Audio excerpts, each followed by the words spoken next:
and then down to 80,000.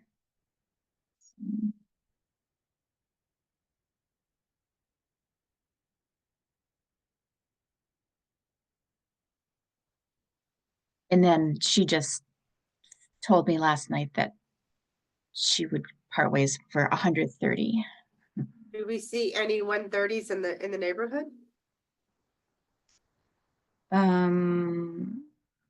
There was a 140. Um,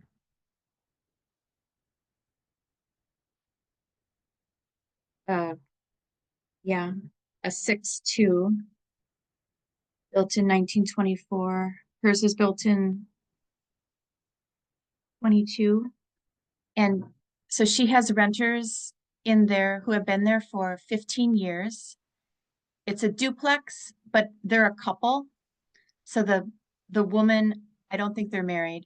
The the woman is in the upper, and she's getting Section 8, like 1,200 up approximately. She's paying that in rent. And then the boyfriend is downstairs and he's paying like 750. So she's okay with getting less than market rent because they've been there for so long. And she said that it doesn't need any major repairs, probably just painting and some updates. There's a new porch and other things. So if a tenant's been living in a property for 15 years, there's going to be some updates. It doesn't matter if they took really, really good care of it, which is doubtful because most tenants don't. Even if they did take really good care of it, there's still going to be some repairs to be made and updates.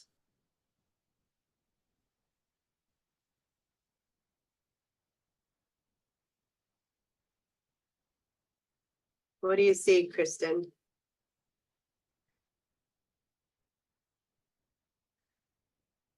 No, trying to figure out Zoom now that I'm sharing screen. I'm trying to find just doing the comps the way that I do them. Can you speak out loud and say what you're doing so everyone understands Yeah, why you're looking all that's over? why, yeah. So I was trying to go slow. So like the first step, obviously just put the address in. I put it in exactly how Susie gave it to me, because sometimes it has two street numbers, but as you can see, a lot of times it's sold like that in the past. So I thought that was kind of cool that I actually found that as the address in Zillow. So just looking at it, like she said, it's off market, so this isn't going to give you much information. They bought it 15 years ago, according to Zillow, showing the last sale was 15 years ago. So again, Zillow's not going to have any information here. So then what I was doing, I go to the map because again, I don't know this neighborhood. So this is how I'm doing it, is trying to familiarize myself with the map of where in Milwaukee it is, so then I can zoom in on the neighborhood. So it's like Midtown and Triangle. So then I'll go back to the solds. What was the square footage? So I don't have to zoom back up. 2733. 27. So I'm gonna make it a smaller range. Make sure that that's just out of curiosity. Oh, this is good to see because I haven't done that. That's probably why I Okay. have trouble with Did the I comps. did I go slow enough? So change it to solds, change your square footage. I typically, Joanna, I can't remember how you taught us, but I typically do, depending on the area, if it's at here, I'm going to go one below and one above. And then if nothing comes up with that, then I might change the square footage just to see what is nearby, but that's the only, I do about 250 up and down. So it's actually 200 less or 200 more of the actual square footage is what the appraiser will look for. And then this is the part, okay, here. So it was Midtown and Triangle. It was in this little block, right? This is where I keep two open so I can look at exactly where this address is.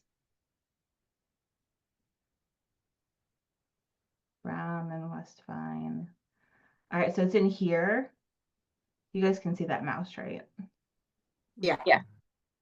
So here's a major road, here's a major road, here's a major road. You could potentially use North Avenue. Like I said, I don't know that much about the area, but I mean, what's nice about these kind of cities, it creates this clean little block that I would kind of look at. And oh, the other thing we can change, just because I think mine is like 2 years, do the last 6 months, because that really narrows it down. So I would not use this one because it's across the way. And this is what I have trouble with a lot of the sellers, is because they're comparing anything in the zip code, which that's not how you do comps. I mean, this one, is this one you used? The 2023 North 22nd Street.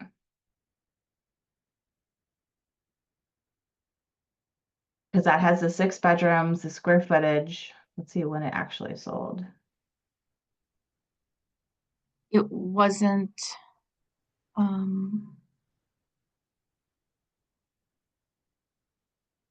Yeah, so that one 26. was last year. It's 5 months. Yeah. But it looks like it's a similar home and it sold for 82. Oh, was that 2023, North Yeah, 24th Street? yeah. Okay, yeah, in my original comps from Zillow, yeah, I did have that one, 82,000. And then And I that think that one wasn't on Property Radar. this one's interesting because the square footage is similar, but it has half the bedrooms. Hmm. And only one bathroom? Oh, it does say it's a multifamily. 3 bedroom, 1 bath. How is this a multifamily with a 3 bedroom, 1 bath? Could be listing just the one, You think it's two-sided? yeah. Yeah, so that's an interesting one. I mean, Joanna, would you still, because of the square footage? Yeah, so ultimately, a building is a building is a building. You're going by the square footage. So that's number one.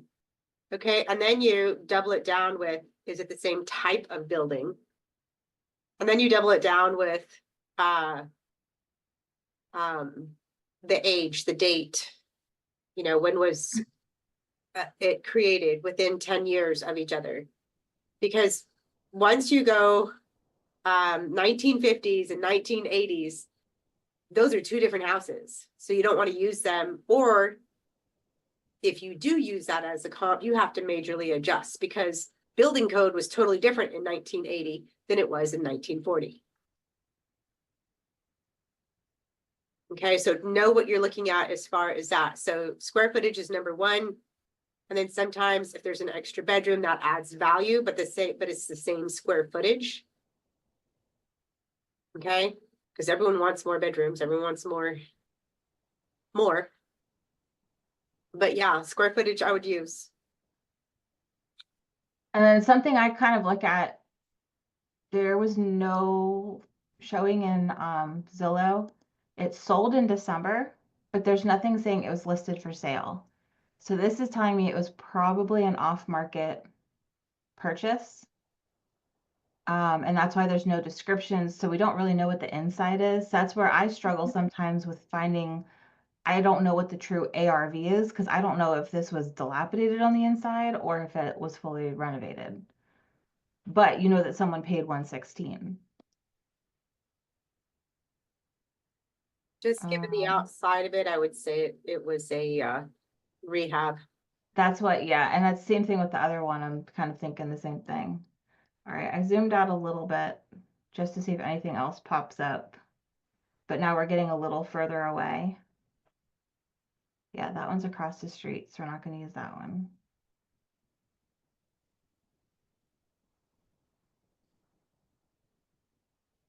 And so your distance is the best is within a quarter mile and no further than a mile. without obstructions, like the other side of a freeway or the other side of a park or.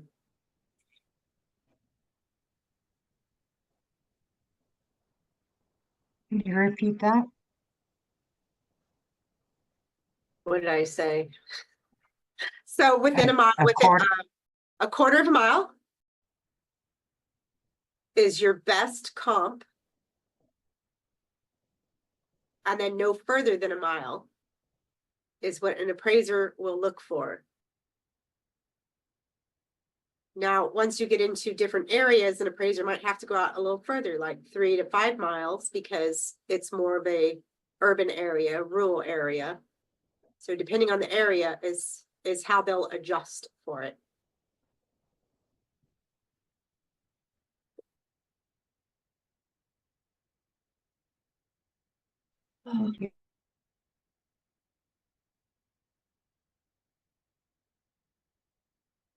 Not, oh, I did your location. Rude.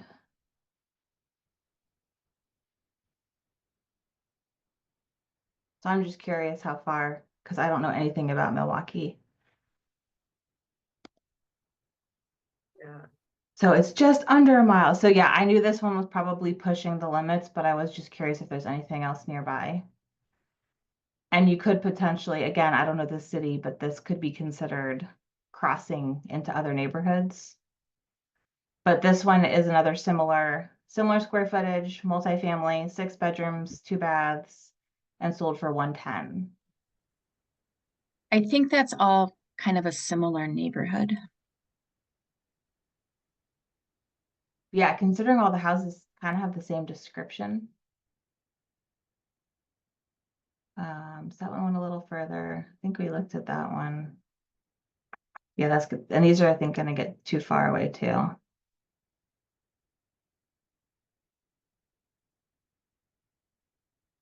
Yeah, Let's just in keep going. some cities, it changes within blocks. Mm-hmm. And then, so it makes it tougher. So just know that this part is the tough part. This is why we have this call.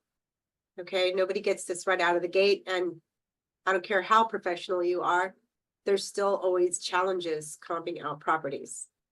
Okay. But the more you do it, the easier it gets, the more familiar you get with it. This is why, number one, knowing your market is so important. Because Susie knows her market, she knows she can go outside that box a little bit because it's still the same type of neighborhood. Okay. Yeah, so again, this one was sold back in October. It's getting a little far away, but you're seeing like the price differences. That one sold for 75. And that should be the same distance, just under a mile away. I'm curious, this 201, because that's high.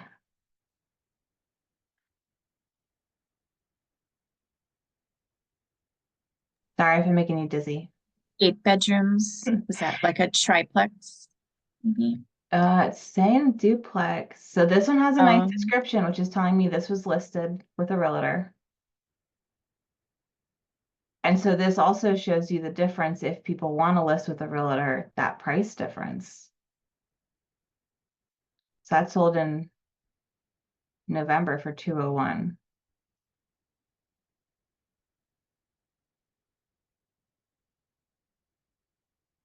They offered seller financing. So they got more towards their price because they offered seller financing. So I'm reading this description and it says many of these units are occupied, consist of duplexes. This tells me there was a portfolio. So that price may have included another property. So this might, like one like this, you might have to look at Property Radar to see, did it actually sell for 201 or were they buying 2 properties? And then it got listed. Because based off what I've seen, that's kind of crazy to me that someone would pay 201 when other ones are selling for 75.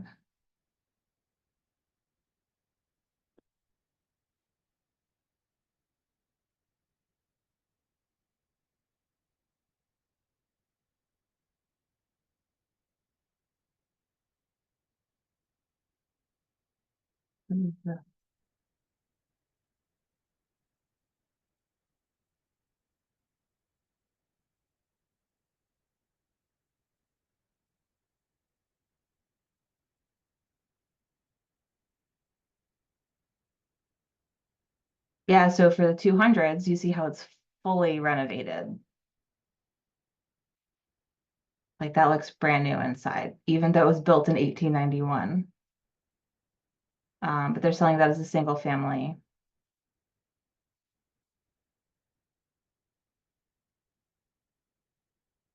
Yes, that's on the market right now.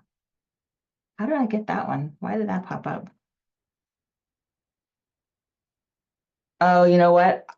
So this was probably a flip. Let's look at that history. That's why it's popping up. Yeah. So they bought this in October for 57, So that's the fully real price. renovated the inside, and now they're started at 260. So the real purchase price for this one is 57. Yep. And then look at the work they did on the inside. It looks gorgeous. Amazing, amazing. So that would be a pretty number for you to look at. Yeah, so this would be your ARV, not what you're going to pay her, but a good A. Well, that one didn't sell yet, but that's why I'm thinking that one that sold for 201, maybe that was fully pretty on the inside. Yep. So that could be an ARV after you do the repairs, but look at how nice that is on the inside. This isn't just cleaning the floors and putting paint on. Like they did a full reno on that. It looks brand new. Yeah. All right, any other ones? Is that a good deep dive for comps? Yeah. So what was the average? Did you So let's see, what did we agree? find? Were you taking note of the addresses? I'm just talking. I didn't write anything down. Oh, okay. Um, Let's see, which one should so if I? you want the ARV, I would use 201 as a brand new ARV. What is that address? It's just a little hard to see. 20, 24. oh, sorry, 2416 West McKinley.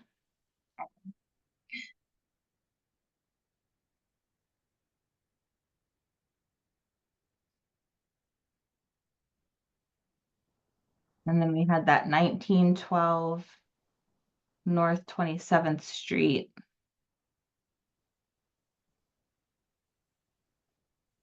As a potential current state comp. What did that one sell for? Is that this one? Oh, 116. 116.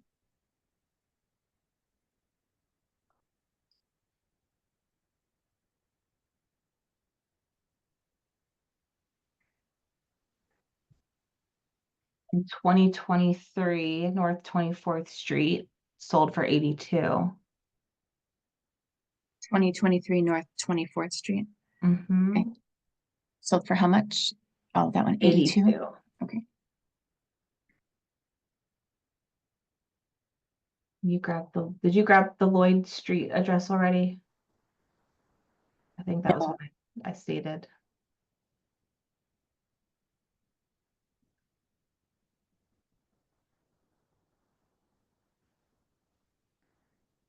So then I would almost do two different numbers of you could average the ones that you think they sold in the condition that you're purchasing, and then use the new ones as a different comp. Does that make sense? So like average what people are Yeah. actually paying, and I wouldn't go above what people have already paid. But then you can know that, okay, well, this one sold for 201. But it's the pretty number. So yeah, what would repairs be? And then you subtract repairs from what that ARV is. Okay, so you mean take those three that you told me and look at what they paid for it instead of what they sold it for, or different ones? Well, so which addresses are we using? The Lloyd Street, 27th Street. What was the other Yeah, one? I think I didn't get Lloyd Street. What was the Lloyd Street address?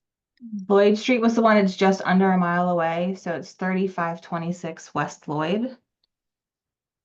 And that sold for 110.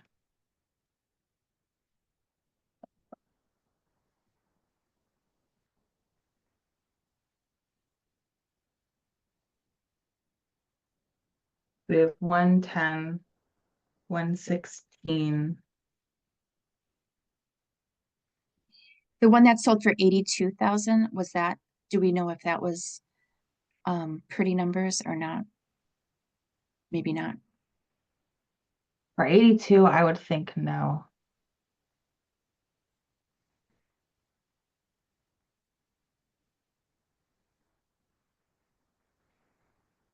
Joanna, what do you think? I have a feeling this was kind of as is condition for 82. I mean, the street view has trucks out front.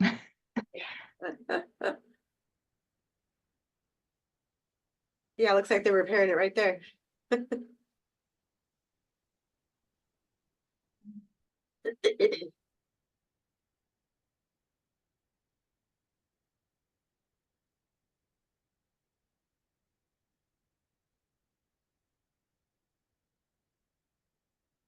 So the 201, the 116, and the 110, probably you're saying do comps for those three because they're probably more the pretty numbers.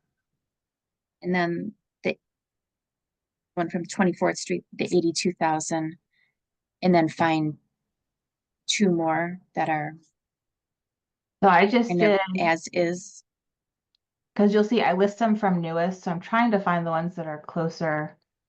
I don't know why my thing doesn't stay highlighted. That's annoying. So I did, that one's across the way, so we're ignoring that. So I added the 95. No, I didn't do 95. Oh, that one's down south. No, we're not doing that one. So I did 110, 116. That one's further away. 75 and 82, because they're all within this little block. So I did these four, 74, 82, 117, and 110. And that came out to 95. Can round that up to 96 The average as 95, the did you say? average. Yeah. Okay. Of the as is. And I don't know, did you walk these properties? Do you know what rehabs they need? This one I didn't. That first one that was vacant, she showed me. This one, because there's tenants in it, she was kind of reluctant to even tell them. Yeah. Like she was worried about them finding out that she might sell the house. But she said she will let me look at it if it comes to that. And so what are the conditions of the other property? Because they're probably in a similar condition, especially you said someone was living in it for 15 years. Was that accurate? Well, the current, this one on 24th Street, there are there are tenants now in place. So paying, like almost $2,000 for the How whole, long for both of the duplexes. Yeah, 15 years. Yeah, so if they've been in for 15 years, you can assume nothing has been updated for 15 years. Mm-hmm. So you could just run numbers of what would a full renovation cost to update everything.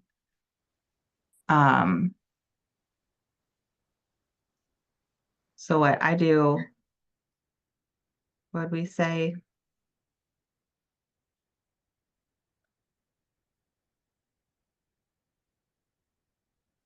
So you could multiply the square footage. I think the numbers Joanna gave us in one of the trainings for a full renovation, multiply the square footage by 25.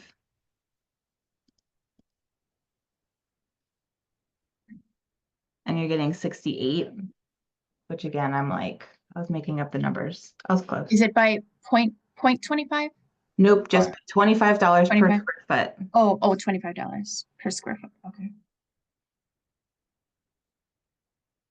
But you're also gonna have to understand what renovations cost in your area, because it's telling me a 68. I know if I had to do 2 kitchens and 2 baths for a duplex, it would cost me a lot more than 68.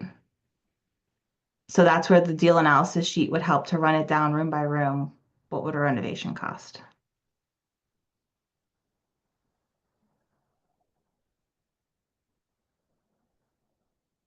So once you know what the price per square foot to rehab in your neighborhood is, Now, every contractor, the labor is going to be different. So it's just an approximate. Getting the actual number is what's important. But this will help you to understand how to make your offer without getting that first. Okay, so it's just a guesstimate. It's just like Zillow, it's just a guesstimate. So, and if your price per square foot is, you know, $50 a square foot, you know, that'd be California, you know, $1.25 square foot. You know, times the square footage of the building, now you know what the rehab is, approximately. And that's in the Ditch the Bank training, if you guys need to review it.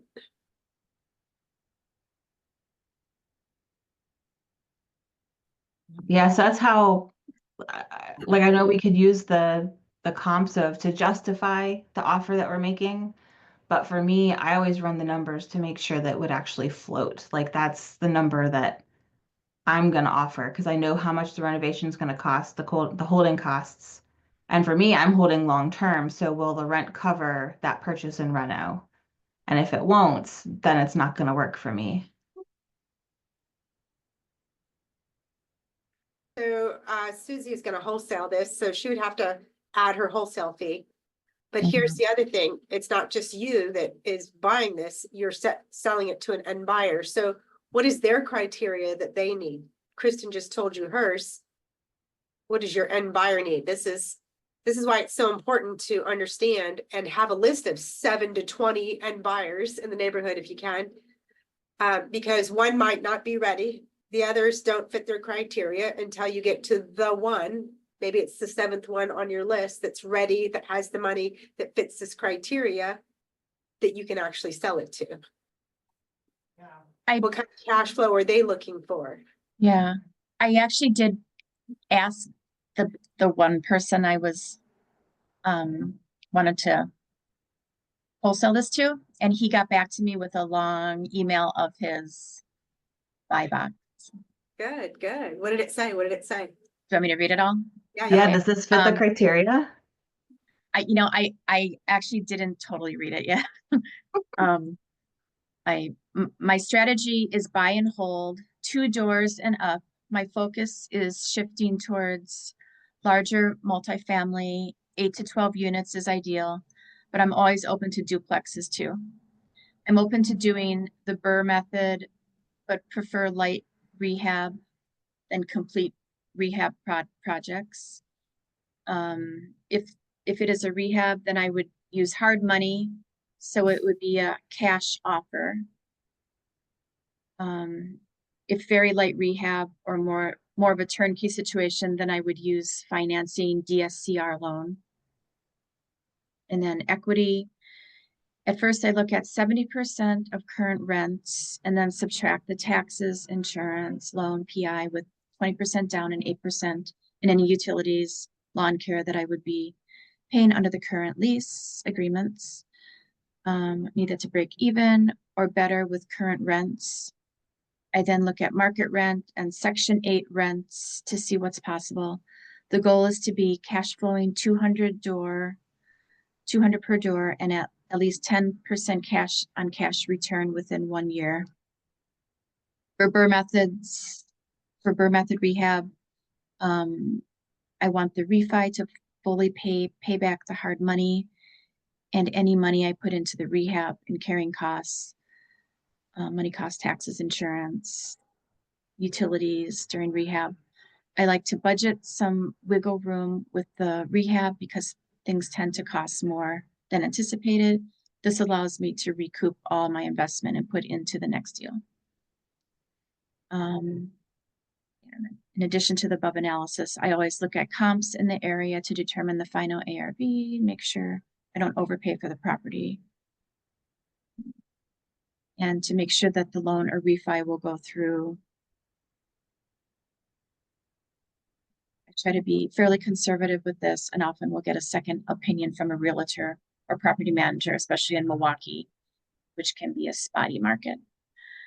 So, and his urgency, he wants to add 22 units to his portfolio this year. Okay. And so my question to him would be, if you did get a hold of this, use the Burr method, use, what he described in his buy box there. What is his turn time? So when he rehabs something, does it take 6 weeks? Does it take 3 months, 8 months, a year? Like there's all those different type of investors out there. Okay. And so the reason I asked that is because he did bring up holding costs. And that's one of the things I have y'all do when you're going down. You start with the ARB, you minus the rehab, you minus closing costs, holding costs. What is that holding cost? Is it 3 months utilities? Is it 6 months utilities? What is it? And you have to include, if he's using hard money, now it's interest that's building each month. Okay, though those are all holding costs. Insurance on a vacant building costs a lot of money. Okay, so ask him, what is that turn time for him to do the Burr strategy? Can you So I can repeat those calculate again? that. I'm sorry, what, Susan? Can you repeat those again, the costs? Holding, insurance. Yeah, et so cetera. So you start with the ARV and you minus out repairs, you minus out closing costs. This is all in the ditch to the bank. Okay, so you can review that. And then it's holding costs. Now, we all have different holding. So this is what your market, knowing your market is so important. You know what the utilities are for that area. You know what typical holding costs are. Now, if you're wholesaling it, you have to know the turn time of that end buyer. Will they be able to turn it in 3 months, 8 months, or a year, 2 years? What is their time on it? What is their typical, right? So on average, it's a turn time for a regular investor can be a month to 3 months. So I would naturally just calculate 3 months. Just out of normalcy. Once you have that, you also have to know, are they going to sell it when they're done? Because you have to include those selling costs. Because now they have to list it with a realtor. And that's anywhere from 3 to 7%, depending on your market, depending on them, depending on their relationship. Sometimes they do flat fees with realtors. And this is part of getting to know your end buyer. Okay, so you can calculate that for them. And then once you have this all listed out, all of the costs involved, you have to include your wholesale fee. Now, I don't know if you all heard this, but when Susie was reading that off to you, he wants at least 200 cash flow per door. So if you run those numbers and you realize it's negative, you're like, that's not going to fit his criteria. Hey, I came up with this, but it's negative. What do you see that could be, that you could chunk differently to make this work? I don't see anything. It's a dead deal, hit next. Or if this is changed in the insurance, this is changed in the taxes, all of that's going to change. Then you can make the adjustments, right? They'll appreciate you doing those numbers. Most wholesalers just go, hey, I got an address, pay me 20 grand. Non-refundable. And that is horseshit. You're here to do a job as a wholesaler and serve the end buyer like a waitress at Applebee's, right? You'll get a bang ass tip if you serve them up right. Okay, but getting to know them, their relationship. So his buy box is going to be different than Trisha's buy box and Kristen's buy box. And everyone has something different that they do. Trisha, can you off the cuff list your buy box? I'm on a long-term buy and hold. Particularly, we do flip here and there, but I'm in a buy and hold strategy. I like my doors to sit at 300. I am okay with extensive rehab, but I do use private money. So I do have to put those into my cost.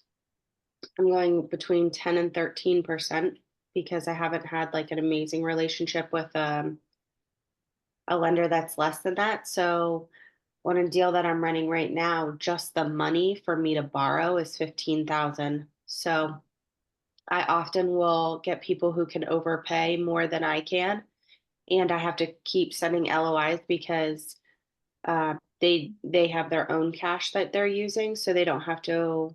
I'm often missing it over that $15,000 and $10,000 because I don't have the money myself. I'm using private money. So when I go back into doing that, hard money. So when I go back into calculating my numbers, I need to allot 15,000 in to pay the gentleman or woman who's holding the note for me. So my buy box goes by the numbers just like she was saying, but I need it to cash flow $300 a door or a DSCR loan, which is I'm getting at like 70-80% loan to value. So if you work that back in the calculator, I need it to be around $200 to $300 a door to hold it. If you want something different than that. No, that's perfect. So the more, even if you're trying to do buy and hold, hearing someone's buy and hold box criteria helps you to go, this is how I could be churning. Like, you don't want to be any less than 300 a door. Any less, that's like borderline. Trisha has a little bit more experience. She can take that risk and know what $300 gives her. I want you, if you guys are holding for the first time, like 400 or more would be great. Okay, per door. And it's getting tougher and tougher with all the higher prices and the rent's not really. But here's this window that we're in, and I'm going to stress it on every single call that we're on. It's because we're in a very short window where you can acquire these properties. All right, and then in the next 18 months-ish time is when you're really going to hit the major profits of your efforts right now. Okay, so it might not look sexy right now, and it's tough, and you're sending out LOIs, and it's kind of borderline, and it's okay. Just keep the train moving, because in about 18 months is really where you're going to see the rewards, because the rents are going to skyrocket up. And again, we don't have a crystal ball. Anything could happen. But according to history, data, the contractors, new builds, they stopped building because the interest rates went so high for money. Okay. And now they're starting to build again. So there's a gap of where they did not build. And so that gap is going to be a reflection in about 18 months from now. Okay. And then now they're starting to build again. And then that will be in another 2 years that will reflect. So what we do today is a reflection 90 a year, 2 years later in response to it. So I'm trying to give you guys that crystal ball from supply and demand that's happened in the past. Okay. So anything you could do to get deals done in the next 18 months, just do it. Just be a train that's like making offers and throwing out LOIs. And then you're going to find yourself with the experience of, I'm getting this, I'm getting this. I'm going to be like the train. I think I can, right? I know I can. And then all of a sudden you're at the top of and then now it's easy because it's, oh, I did it. And you're just kind of cruising along and doing deals. That's truly how it happens. But most people can't get up that first hump. They go, oh, it's hard. And they walk away. Aw. And they never get past that hump. So I'm trying to push you guys up over that. I swear to God, once you jump over that, it's a different world. Okay? Awesome. Any questions on Susie's deal, buy box, what you should be looking for, how the comps are run? Where are you guys stuck? Where can we serve? I started a sheet just writing out some of the expenses. I don't know if you want me to show that and kind of talk through that with Susie. Yeah. Yes, please. Because I know I love the numbers, but I know they intimidate a lot of you. So I figure I can show you, like, I'll pretend I'm your buyer. This is what I'm doing. Can you make it a little Um, bit bigger? Oh, yeah. Blind people? I was gonna say, I have a big screen. I forget that y'all can't see my big Yeah. screen.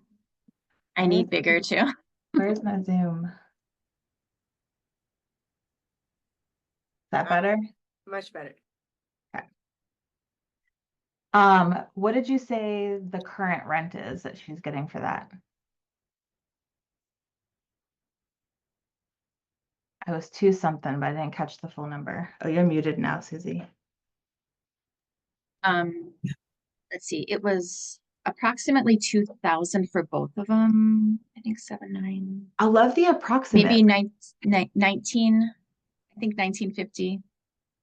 I think it was 1250 for the upper and Okay. yeah, or actually maybe it was 750 for the lower. Or I don't have it right in front of me. Okay. That's what my head- I would figure that out. The market rent for that area is about 1,000 per unit. Right? Were Yeah. they 3 ones? Are they both 3 ones? That's how I ran it.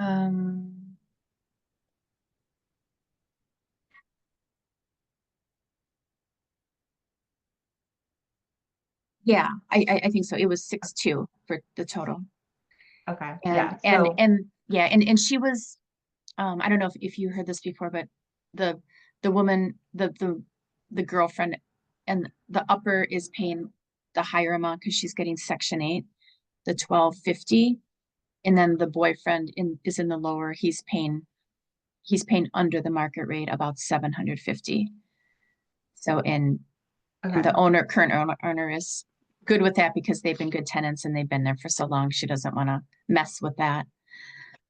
Yeah, and so that's especially if Milwaukee's big on Section 8, I'm encountering that with the properties I'm looking at in Kentucky. So I'm learning more and more about how Section 8 Yeah. works. In I've this noticed- area, especially, there's section. Yes. So it might be good to kind of do a deep dive and understands that process better so you can help your wholesalers. Because that's another number you're going to want to add in. I've noticed that in Kentucky is that they're showing you the market rate, the actual rate, and then they're actually showing Section 8, what Section 8 would bring in. Because I think there is a group of people they like that kind of rental. And so knowing what Section 8 would cover could just be another number that helps strengthen what you have. Yes, and just to make sure y'all understand, Section 8 is a whole nother world. Yeah. And it's not always the market rent that you get. There's like 4 tiers, voucher tickets that they get. And they might get like 80% of what the rent is, and then they have to pay the rest. So you need to know what that difference is. Okay, so just because there's Section 8, a lot of people go, oh, Section 8 guaranteed. No, it's not. Maybe from the government it is, but most of the time, there's a gap in what the rent is and what they get from Section 8. So that part might come, but the rest of it is on the tenant. So know what that difference is, okay? Yeah. And that might be the strategy. Some people might know what's the minimum I would definitely get and run their numbers off that, knowing that the tenant's not going to pay the other half. Because that's what I'm seeing in some of the records I'm getting. But I go to Rent-O-Meter. I created an account so that I can run as many of these as I want every month. And then you can also print the reports if you want to like save the information. But that's where I'm getting my rent. I'm kind of obsessed with this website. Me too. Can you go back to that real quick? Yeah. When you do the pro report, it gives you a much more detailed, I mean, you don't need it, just so you guys understand, but it gives you a much more detail where this all comes from and the graph and the history and projection. So it gives you a whole lot more than just, rents. And this is data that they're collecting from, apartmentforrent.com, all the different rent sites out there. But it doesn't give you all of it, right? So this is approximately an average, which you could see all the little dots here, blue, red, green. That's quite a few to learn from. You have enough to learn from. So not every single rental is listed here, but you have enough to learn from. This is why this site is so amazing. Sorry, go ahead, Kristen. Yeah, this is a good map because there's a lot showing in the blue that I feel like that's a solid average. There aren't, and then the orange is the property address that I put in, just so you're aware.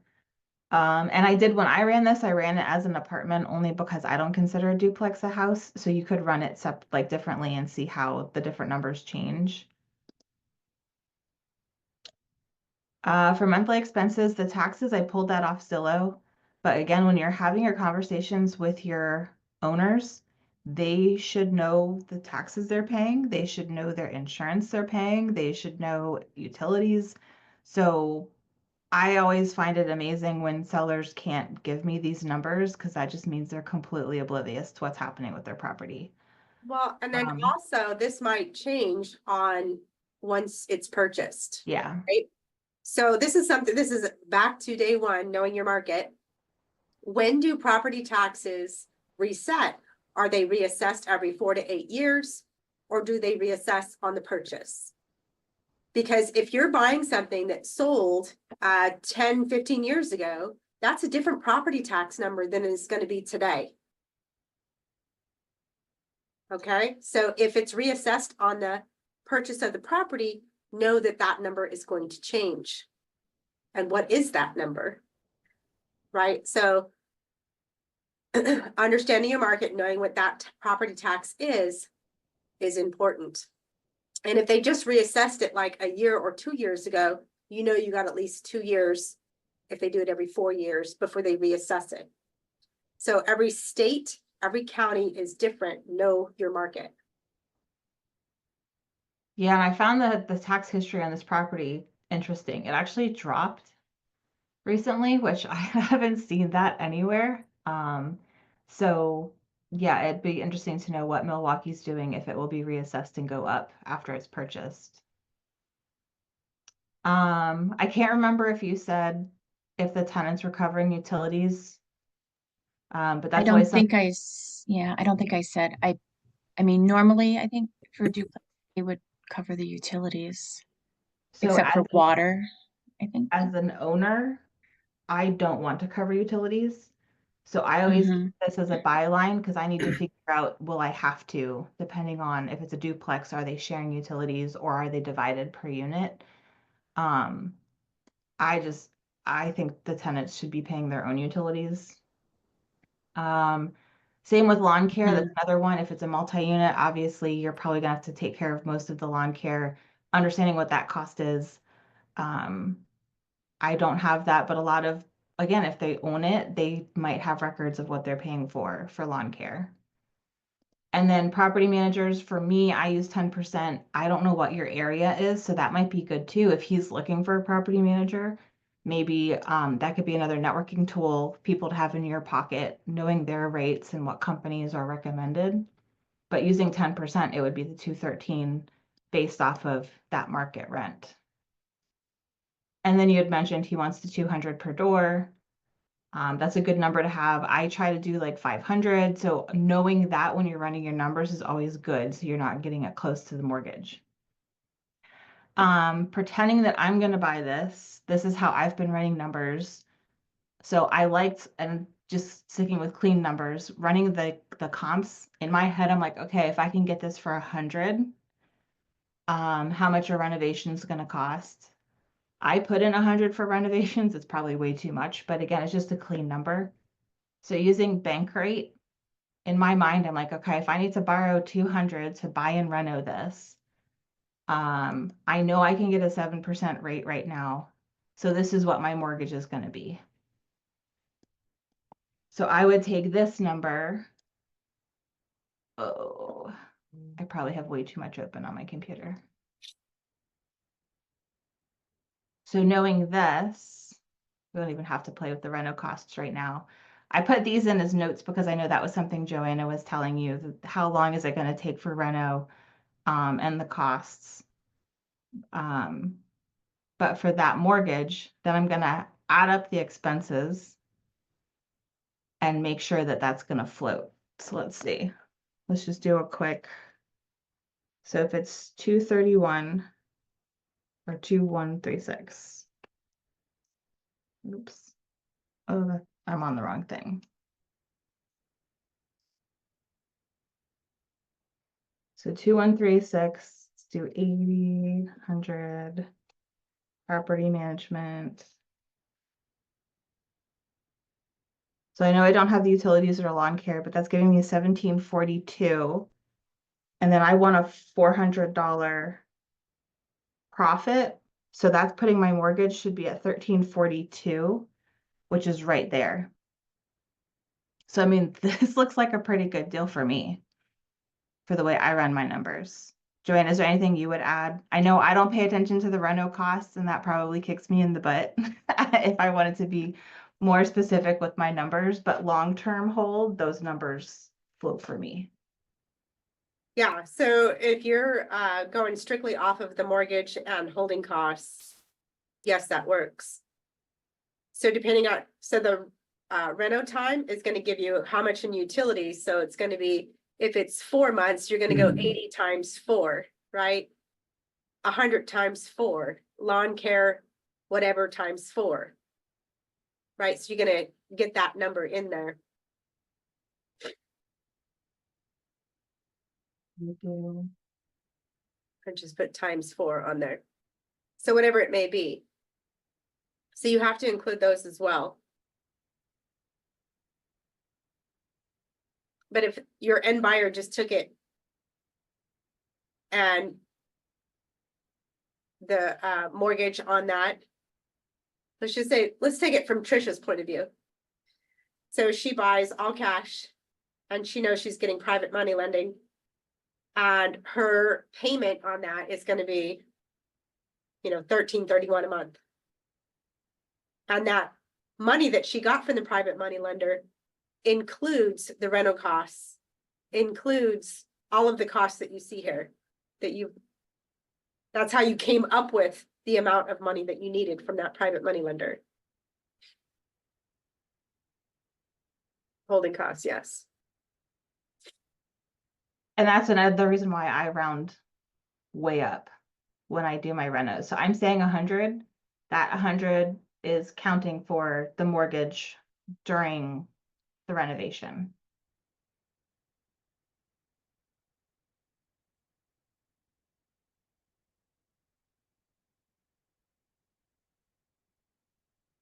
You guys all tracking, or are you thoroughly confused?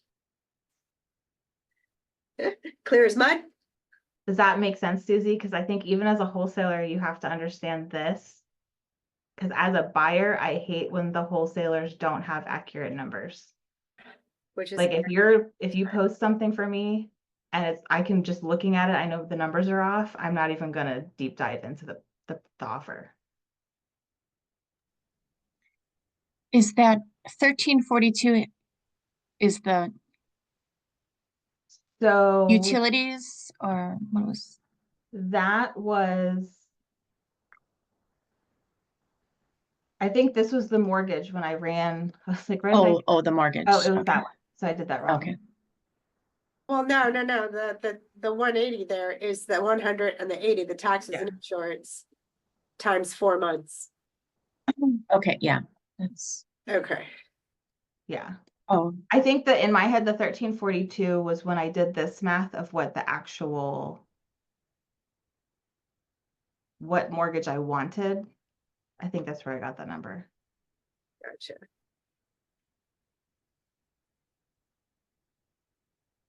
No, thank you for asking, because if my numbers don't make sense, that's not going to help you.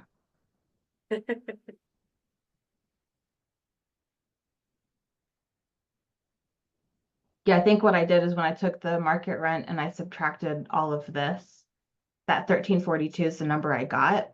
And so that mortgage, that's what I was saying, is that mortgage is close enough to 1342 that I would take that deal. Yeah. Do you see how this makes sense to the person sitting down at Applebee's? When you, so Jamie's not here, but she's a waitress. And when she and she's at a great restaurant, if she just shows up to the table and says, what do you want?